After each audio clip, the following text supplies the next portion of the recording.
Hi guys, I'm Miss Chen. Welcome to our radical class part 3. We're going to learn something interesting. Are you ready? The first one we are going to learn is 父. Can you guess what this radical means by looking at its shape? Yeah, it means male. Like the character 爸, that means dad. It's related to male, so it has this radical. The second one is here. We just finished learning male, so I'm sure you can guess what this radical means. Look at the picture.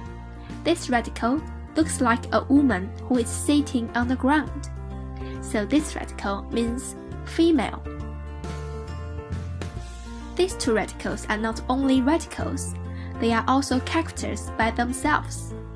The radical which means male, it also means father. The radical which means female, it also means woman. Here is a task for you. Use your imagination to draw some pictures that show the meaning of characters, using the shape of the character.